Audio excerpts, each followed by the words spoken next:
Assalamualaikum warahmatullahi wabarakatuh.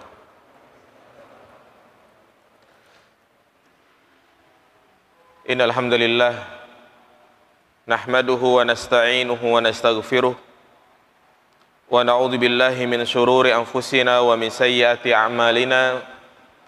May yahdihillahu fala mudilla lahu wa may yudlil fala hadiyalah.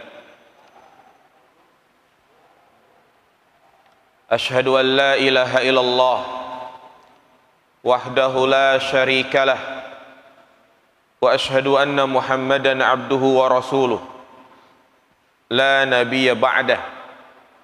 Allahumma salli ala Muhammad wa ala ali Muhammad. Qala Allah Ta'ala fil Qur'anil Karim, Ya ayyuhan nasu attaqu rabbakumul ladzi khalaqakum min nafsin wahidah wa khalaqa minha zawjaha wa batha minhuma rijalan katsiran wa nisaa'a wattaqullaha alladzi tasaaluna bihi wal arham innallaha kana 'alaikum raqiba. Wa qala an-nabiy sallallahu alaihi wasallam, fa inna asdaqal hadisi kitabullah wa khairal hadi hadi Muhammadin sallallahu alaihi wasallam wa syarrul umuri muhdatsatuha fa inna kulla muhdatsatin bid'ah fa inna kulla bid'atin dhalalah wa kulla dhalalatin finnar. Amma ba'du, ayyuhal ikhwah rahimani wa rahimakumullah. Pada pertemuan sebelumnya kita telah menjelaskan tentang salah satu dari penyakit hati yang sangat berbahaya, yaitu bisa menimbulkan banyak kerusakan, yaitu hasad. Maka pada pertemuan yang berbarokah ini kita akan membaca dan mempelajari hadis Nabi SAW tentang perintah untuk meredam amarah, menahan emosi, mengendalikan emosi tatkala sedang memuncak. An Abi Hurairah radhiyallahu anhu, dari Abu Hurairah, semoga Allah meridhoinya, anna rajulan qala lin nabiy sallallahu alaihi wasallam, bahwasanya ada seseorang yang datang kepada Nabi sallallahu alaihi wasallam seraya mengatakan, ausini, wasiatkan aku. Qala, Rasulullah menyampaikan, la taghdab, janganlah engkau marah. Faqala, orang ini pun berkata lagi, ausini, wasiatkan aku. Dan Nabi kembali menyampaikan, la taghdab, jangan marah. Faraddada miraran, dan beliau terus mengulang sampai 3 kali. Hadis ini adalah hadis yang sahih, diriwayatkan, dikeluarkan oleh Imam Bukhari rahimahullahu ta'ala. Hadis ini jamaah yang dirahmati Allah subhanahu wa ta'ala menegaskan kepada kita tentang larangan untuk marah, perintah untuk mengendalikan amarah. Dan ketahuilah jamaah yang dirahmati Allah subhanahu wa ta'ala bahwa menahan amarah merupakan perangai yang sangat terpuji, yang mana ini juga merupakan perangai calon penghuni surga. Allah subhanahu wa ta'ala menyebutkan dalam surat Asy-Syura ayat 37, di antara sifat-sifat orang-orang yang beriman, kata Allah, walladzina yajtanibuna kaba'iral ismi wal fawahisha wa idza ghadibu hum yaghfirun. Orang-orang beriman itu mereka adalah orang-orang yang menjauhi perbuatan keji, dosa-dosa besar, dan apabila mereka marah maka mereka memberikan maaf, yaitu memaafkan.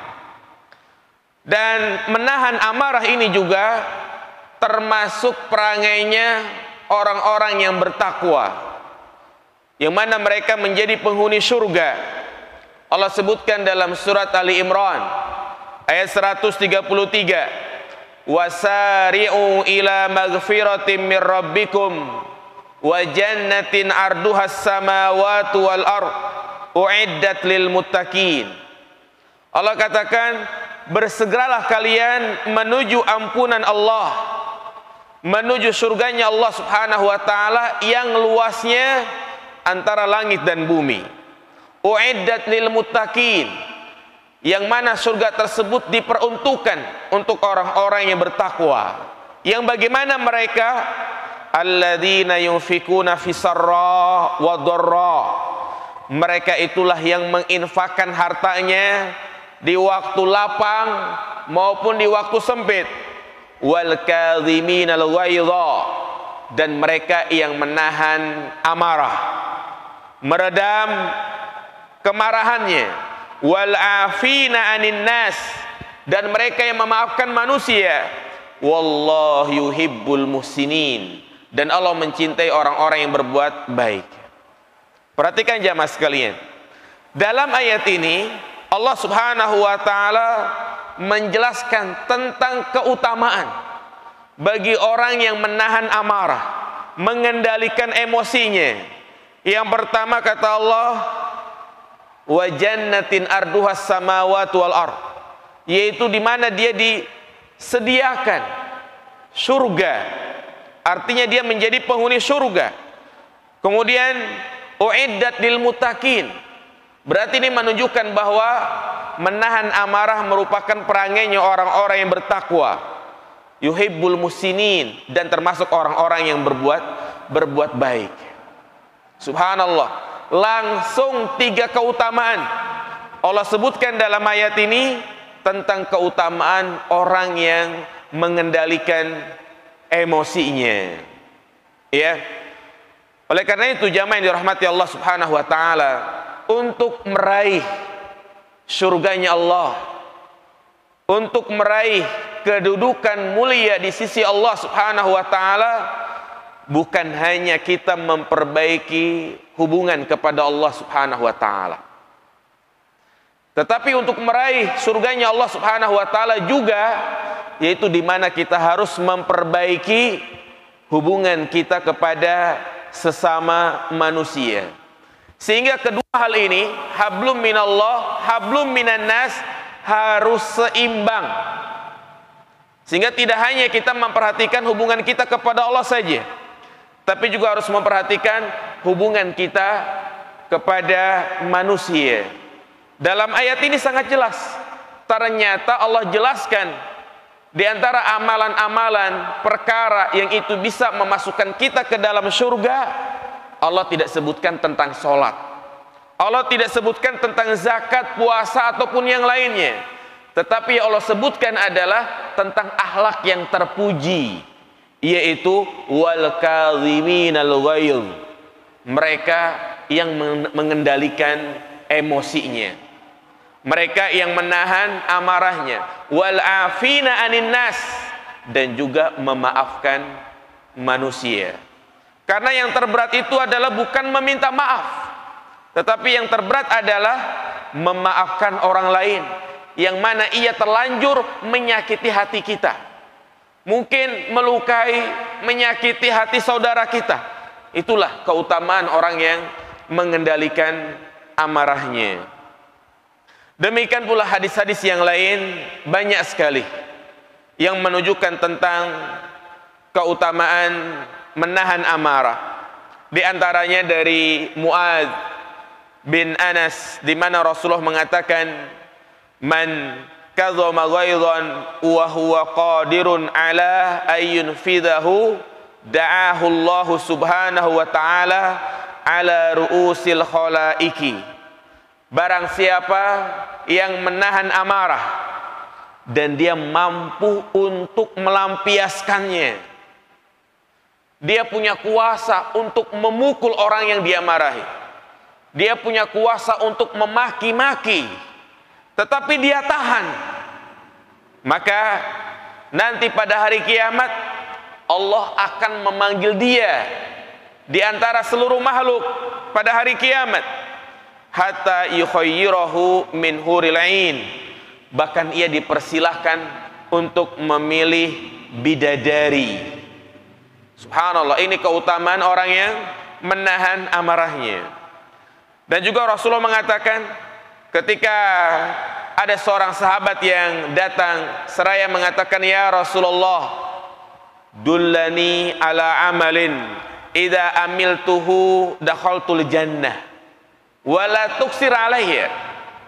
Wahai Rasulullah, tunjukkan kepadaku satu amalan saja yang apabila aku kerjakan itu bisa memasukkanku ke dalam surga, tapi amalannya jangan banyak-banyak. Kata sahabat ini, wala tuksir alayya, jangan banyak-banyak. Nabi mengatakan, la taghdab walakal jannah, jangan engkau marah, bagimu surga. Subhanallah. Kenapa di sini Rasulullah Shallallahu Alaihi Wasallam mewasiatkan untuk tidak marah, menahan amarah sampai 3 kali? Jadi orang ini datang, ya Rasulullah, ausini, wasiatkan aku, la taghdab. Orang ini mengatakan lagi, berharap Nabi memberikan wasiat yang lain, tapi Nabi malah mengatakan apa? La taghdab, jangan marah. Sampai 3 kali. Pertanyaannya, kenapa Rasulullah SAW tidak biasanya sampai mengulang-ulang wasiat ini?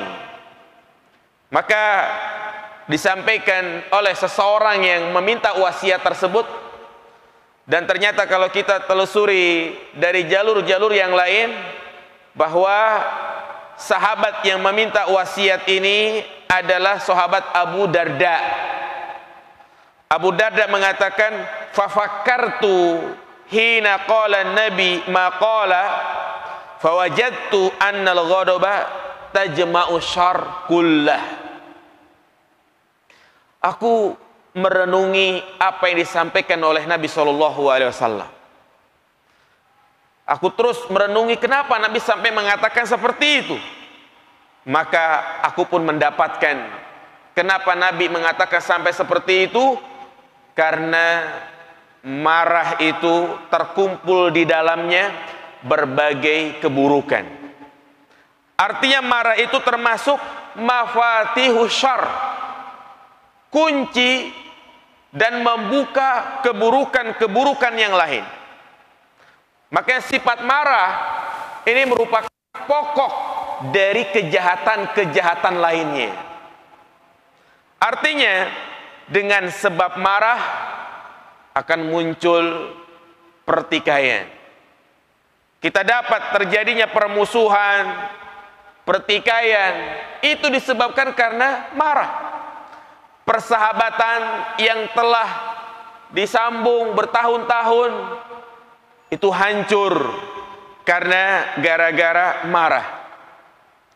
Rumah tangga yang telah dibina bertahun-tahun, udah punya anak, punya aset banyak, hancur, pecah, retak gara-gara marah.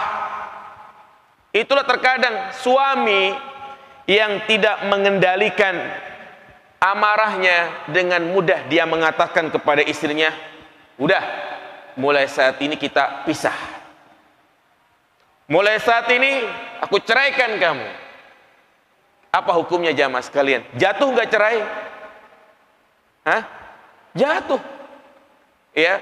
Jadi cerai dalam keadaan marah seperti ini jatuh. Siapa yang bilang cerai dalam keadaan marah itu tidak jatuh? Ya, tidak ada.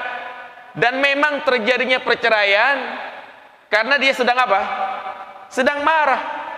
Enggak ada suami itu menceraikan istrinya ketika sedang mesra-mesraan. Lagi mesra-mesraan sama istrinya, "Neng, aku ceraikan kamu." Mungkin gak jamaah sekalian? Enggak. Biasanya ada cekcok, ada masalah, dia jatuhkan cerai. "Mulai saat ini silakan kamu pergi dari sini. Kita sudahi saja rumah tangga kita." Maka saat itu jatuh cerai. Karena sebab marah.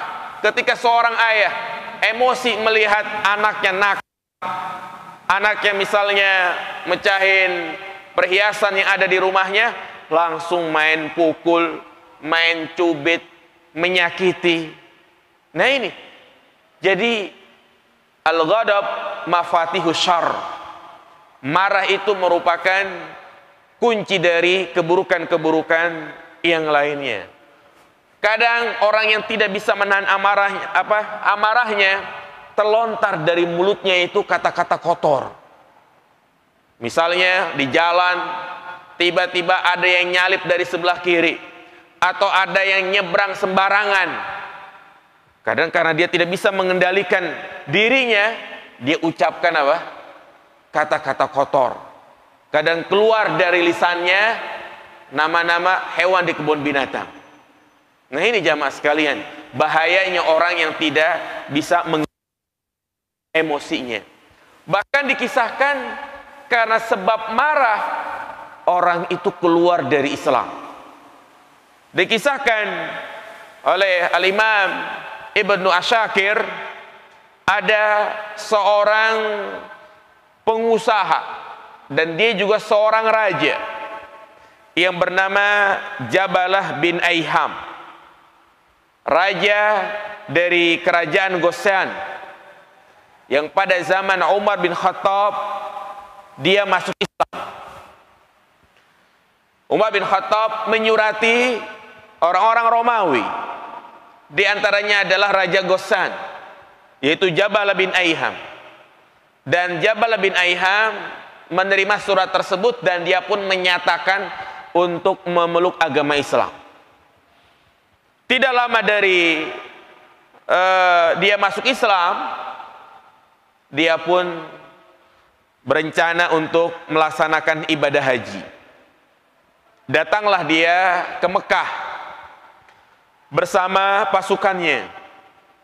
Bahkan dia memakai pakaian yang membuat penduduk Mekah itu terkagum-kagum.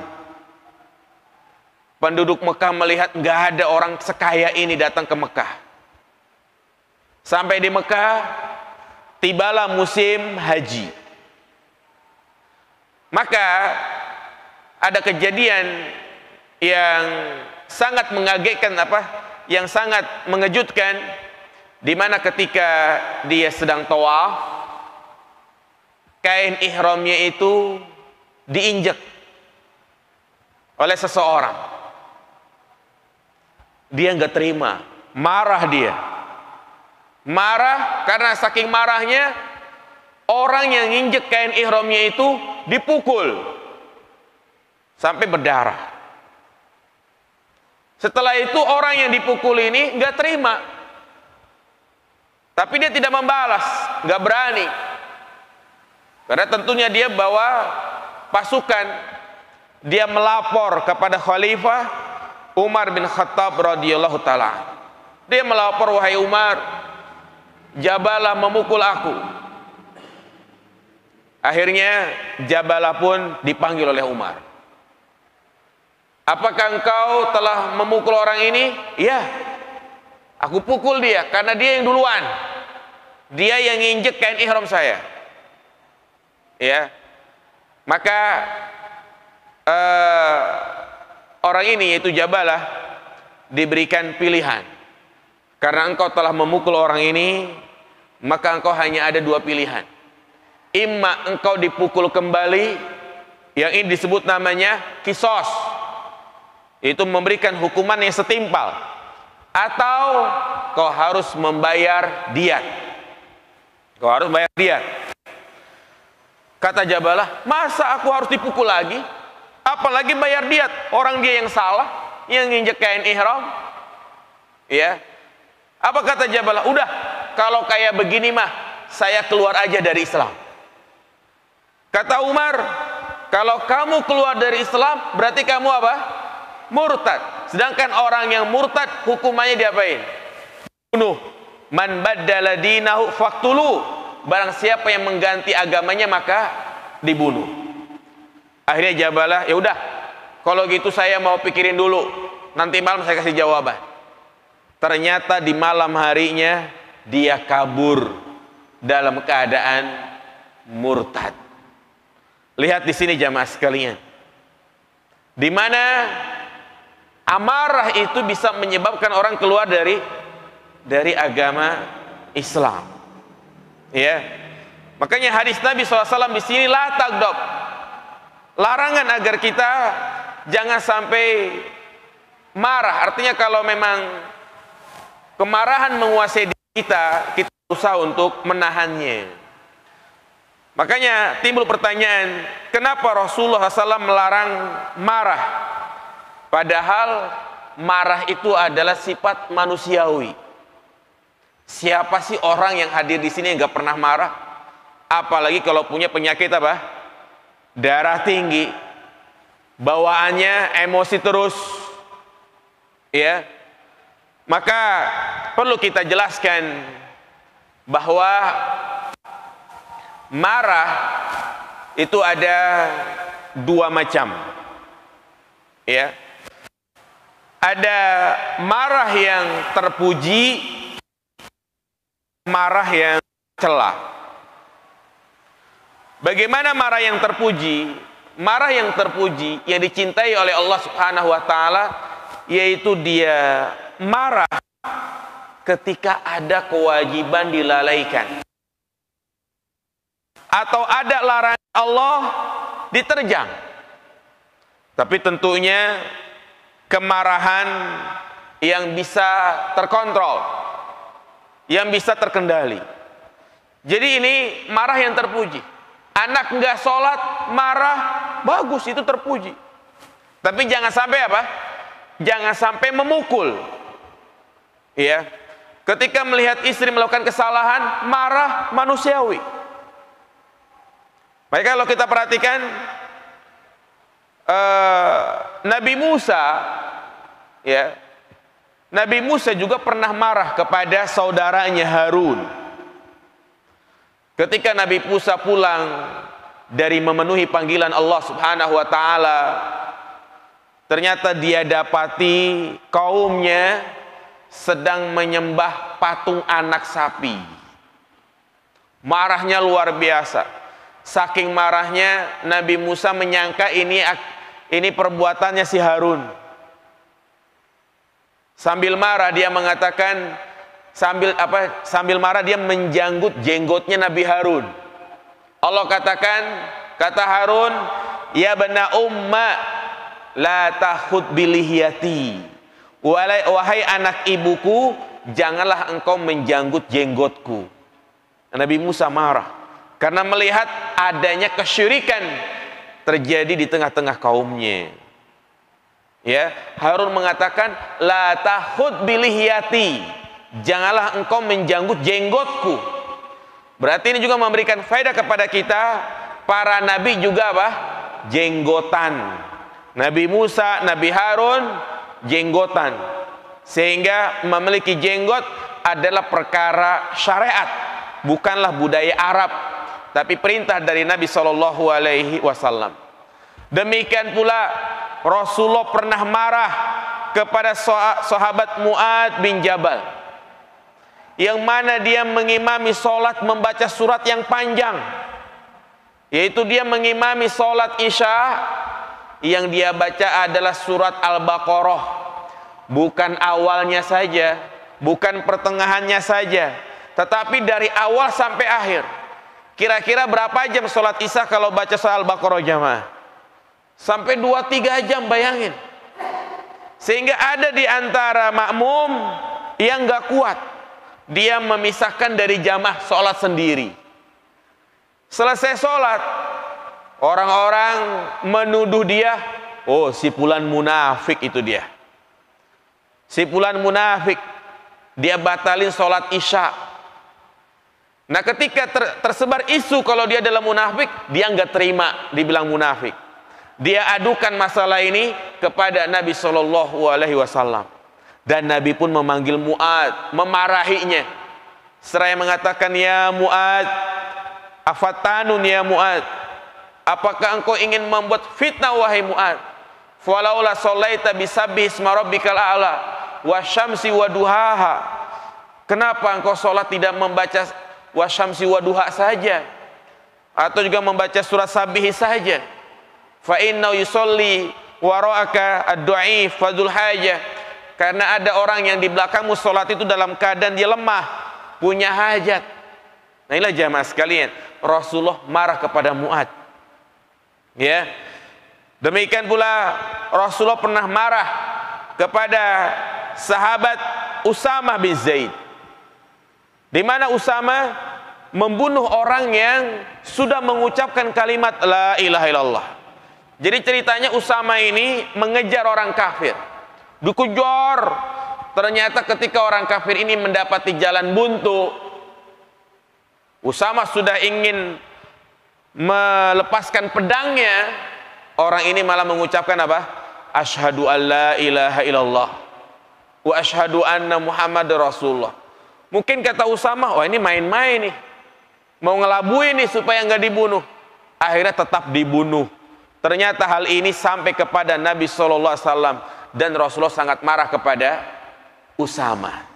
Ini contoh-contoh marah yang apa? Marah yang terpuji. Adapun yang kedua adalah marah yang tercela. Inilah yang sedang kita bahas.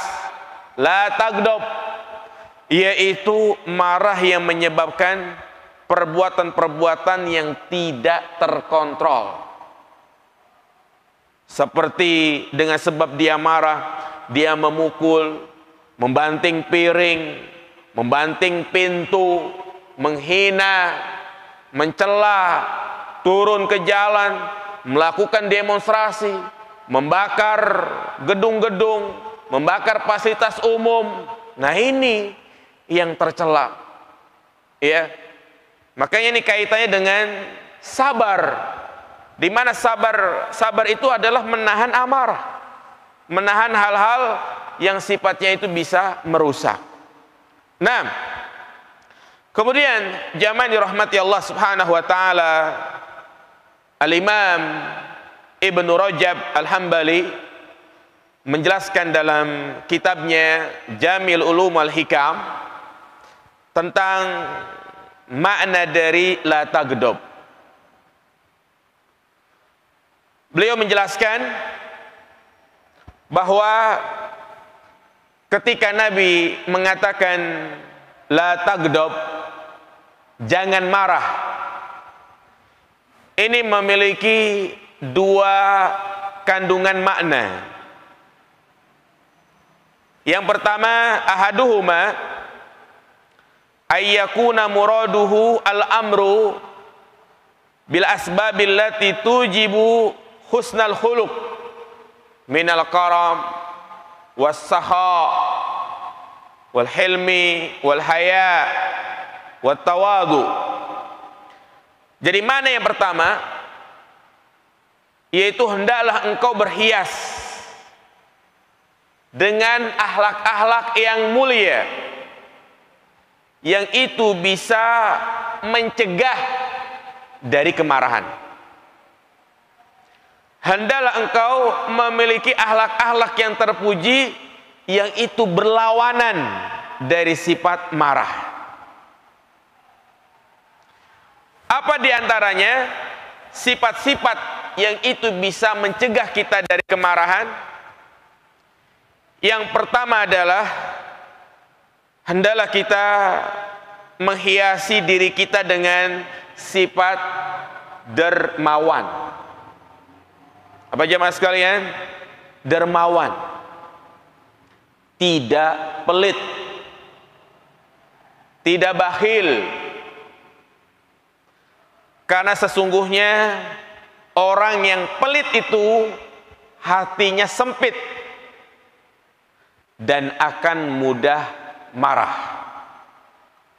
Berbeda dengan orang yang dermawan, hatinya lapang, hatinya luas, sehingga dia mudah memaafkan. Contoh, orang yang pelit misalnya mobilnya sedikit tergores, ya, padahal tergores sedikit, tapi marahnya luar biasa.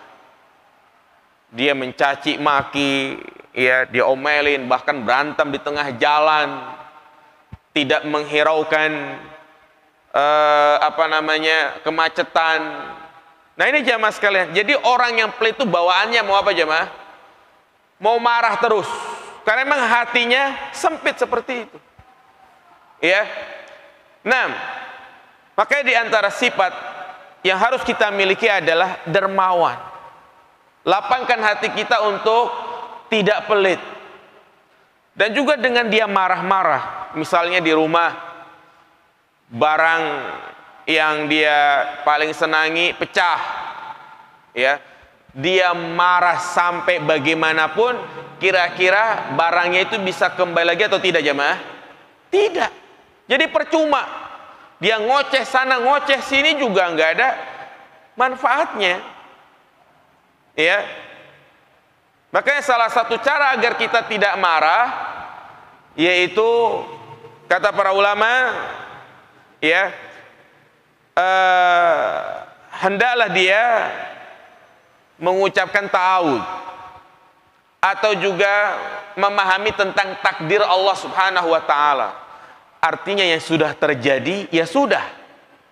Kita cukup mengucapkan Qadarullahu ma syaa fa'al. Apa yang sudah terjadi ya sudah. Mau bilang gimana lagi? Marah juga tidak membuat barang kita kembali, ya. Jadi ini diantara sifat yang pertama, yaitu dermawan, tidak pelit. Yang kedua adalah tawadu, ya, berhias diri dengan tawadu. Karena biasanya kesombongan itu menjadi sebab kemarahan. Lihatlah orang-orang yang berada di atas, menjadi bos, menjadi manajernya, kadang dengan jabatan yang dia miliki, dia bermudah-mudah memainkan bawahannya. Bawahannya, karyawannya dimarahin, dicaci maki, diomelin. Nah, maka dari itu diantara sifat yang itu bisa meredam kemarahan adalah dia memiliki sifat tawadu. Jadi tidak sombong.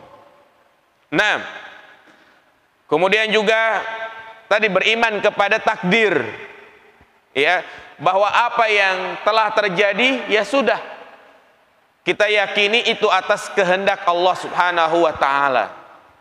Nah, jadi ini makna yang pertama, ya, makna yang pertama kalimat la taghdab, hendaklah engkau berhias dengan sifat-sifat terpuji, dengan sifat-sifat yang mulia yang itu berlawanan dari sifat marah.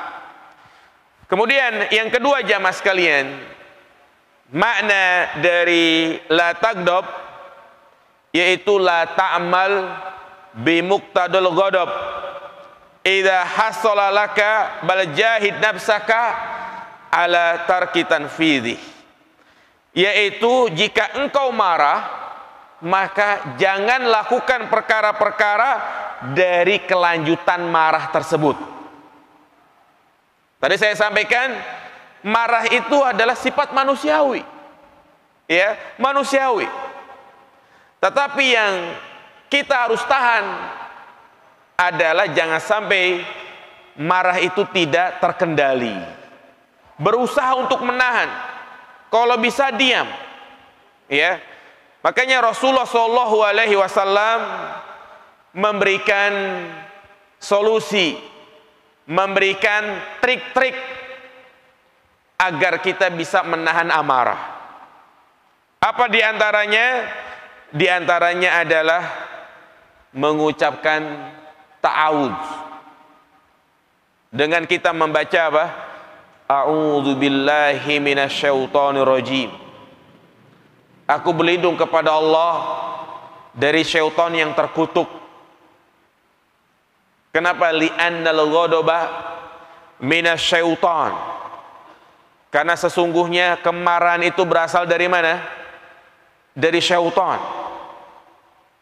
Apalagi syaitan, jamaah sekalian, itu sangat mudah menguasai manusia dalam dua titik kelemahan. Di mana syaitan itu kalau sudah mendapati dua titik kelemahan yang ada pada diri kita, kita tidak bisa berbuat apa-apa. Apa dua titik kelemahan ini? Yang pertama adalah ketika seseorang berada di puncak syahwat. Yang kedua, ketika dia berada di puncak kemarahan. Ini dua titik kelemahan yang ada pada manusia. Yang pertama, di puncak syahwat. Ini yang paling berat. Yaitu ketika syahwat seseorang sedang menaik, sedang tinggi-tingginya, perempuan ada di hadapannya. Sangat sulit orang itu terhindar darinya.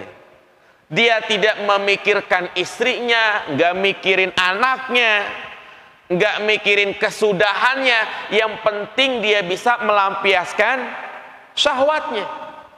Ini yang paling berbahaya. Berbeda halnya ketika syahwat itu berada di awal-awal. Misalnya kita melihat perempuan yang mengumbar auratnya, masih bisa kendalikan. Kita palingkan wajah kita. Kita tundukkan pandangan kita, ya. Berbeda kalau sudah berhadapan wanita. Makanya mereka yang mendapatkan keutamaan, mendapatkan naungan Allah nanti pada hari kiamat, siapa di antaranya? Warajulun da'athum ra'ah dzu mansabin wa jamalin. Ada seorang wanita yang cantik, yang memiliki harta yang banyak, mengajak dia berzina. Kemudian laki-laki ini mengatakan, inni akhafullah, aku takut kepada Allah Subhanahu wa taala. Lihat di sini, Rasulullah menjanjikan keutamaan bagi laki-laki ini karena memang itu yang paling sulit. Ya, beda berzina, dia harus berusaha lebih awal dengan adanya kesempatan. Demikian pula tentang kisah 3 pemuda yang terkurung dalam gua, ya kan? Yang pertama, dia berdoa kepada Allah, bertawasul dengan amal baiknya, di mana dia berbakti kepada kedua orang tuanya. Yang kedua, berbuat baik kepada pegawainya. Dan yang ketiga, yang ini membuat batu itu menyingkir sehingga mereka bisa keluar. Kata Nabi, orang yang ketiga ini ketika sudah ada kesempatan untuk berzina dan perempuannya itu mau, tapi dia berpaling.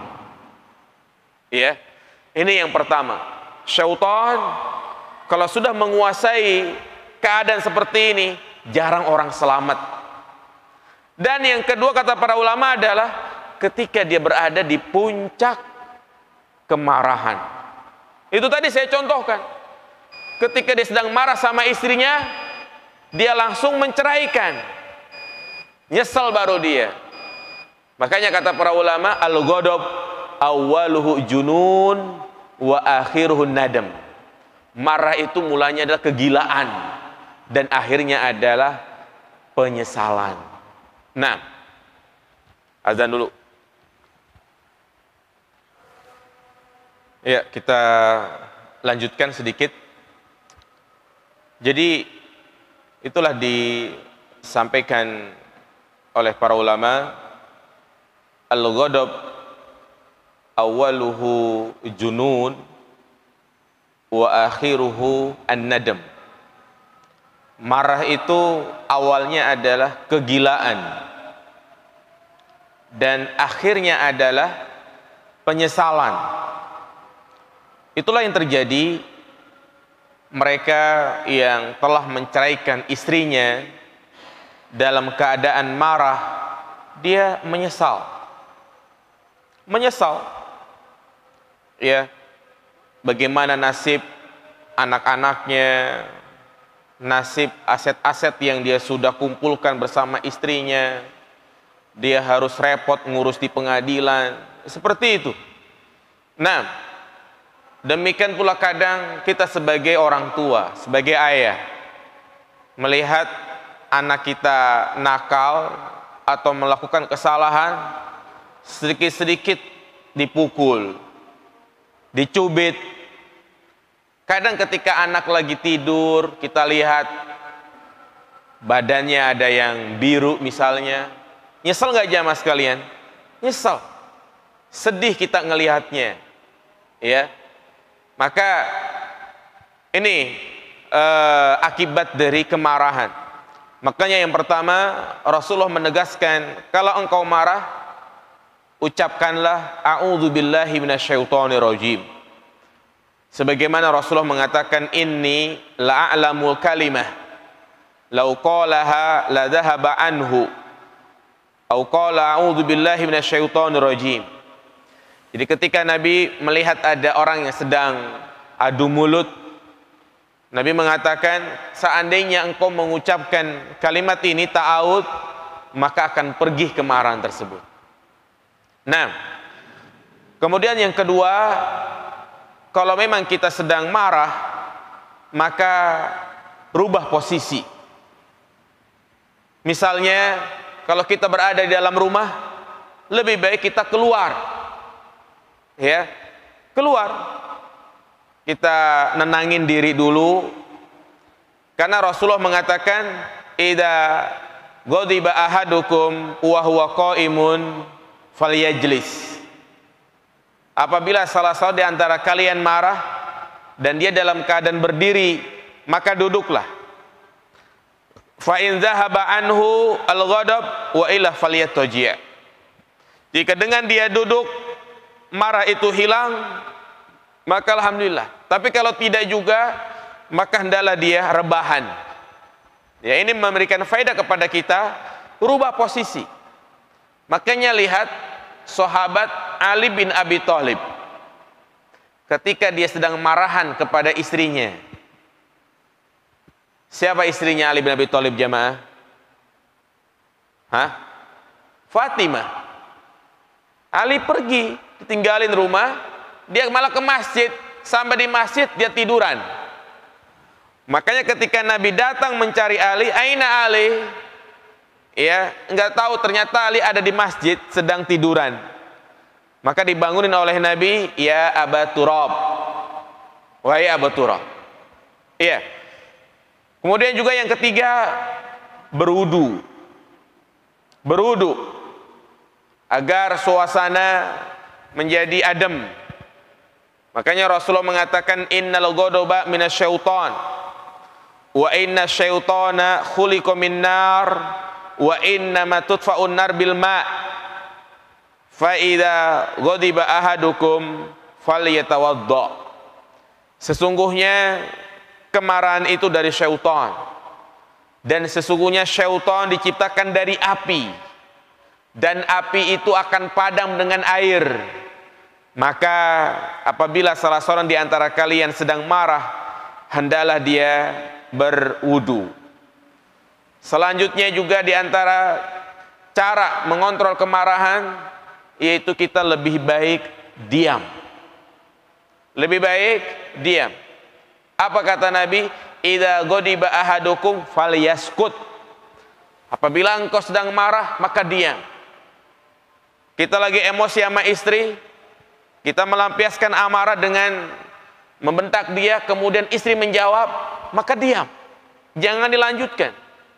Kalau sudah adu mulut, masing-masing mengedepankan egonya, bubar.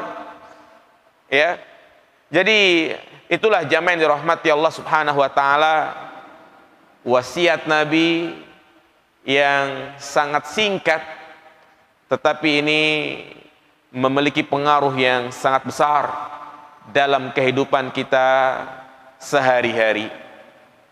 Makanya pernah datang seseorang kepada Al-Imam Ibnul Mubarak, "Wahai Imam, ijma' lana husnal khuluq." Wahai Imam, kumpulkanlah kepada kami tentang akhlak yang mulia. Artinya, kumpulkan satu akhlak yang mulia. Ia mengatakan, tarkul godob. Hendaklah kau tinggalkan yang namanya amarah. Sehingga, ya tadi kita sampaikan, berhiaslah dengan akhlak-akhlak, yaitu bisa mencegah dari kemarahan. Seperti misal dalam kondisi sekarang ini, mungkin di antara kita ada yang tidak menerima dengan keputusan dari pemerintah, yang hati ini kadang nggak suka, benci, dan itu adalah manusiawi. Tapi ingat, kebencian kita kepada pemerintah jangan sampai kita lampiaskan dengan hal-hal yang itu bisa melanggar syariat, seperti misalnya mencaci, memberikan gelar-gelar yang buruk kepada presiden kita, memberikan gelar-gelar buruk kepada mereka yang memiliki wewenang. Kenapa? Karena kita khawatir ke dalam hadis Nabi SAW, man akrama sultan akramahullah, wa man ahanahu ahanahullah. Barang siapa yang memuliakan pemimpinnya, maka Allah akan memuliakan dia. Barang siapa yang menghinakan pemimpinnya, mencela pemimpinnya, maka Allah akan mencela dia. Memang dalam kondisi seperti ini, ya, dalam bersikap tidak boleh kita mengedepankan hawa nafsu, tidak boleh kita mengedepankan ego, emosi, tapi kita berusaha untuk kembali kepada tuntunan yang diajarkan oleh Allah dan juga oleh Rasulnya.